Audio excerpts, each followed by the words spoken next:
बिस्मिल्लाहिर्रहमानिर्रहीम। अबू दाऊद शरीफ की रिवायत है, हज़रत अबू हुरैरा रज़ियल्लाहु अन्हु इस मुबारक हदीस के रावी हैं।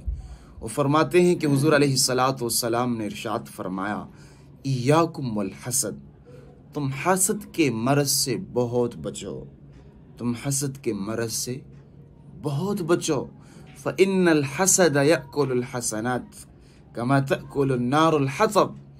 हसद आदमी की नेकियों को इस तरह खा जाता है जिस तरह की आग लकड़ी को खा जाती है। तजुर्बा भी इस बात पर शाहिद है कि जब आदमी के दिल में हसद की आग भड़क उठती है तो वो हमेशा ये कोशिश करता है कि जिससे उसको हसद हुआ है उसको कोई नुकसान पहुंचाए, उसको बेअबरू करे। अगर इसमें वो कामयाब नहीं होता तो अपने दिल की आग को बुझाने के लिए वो उसकी गीबत करता है। अब गीबत करने के बाद नतीजा क्या निकलेगा दोस्तों?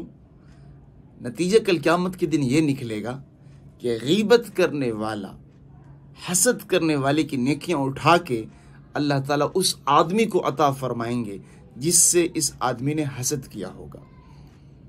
तो इस दुनिया में बेचैनी, परेशानी, दुख, दर्द और आखिरत की परेशानी का तो पूछिए मत।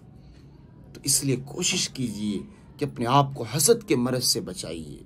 इसलिए हुज़ूर अलैहिस्सलातु वस्सलाम ने फरमाया, इय्याकुम वल हसद, तुम हसद के मरज़ से बहुत बचो।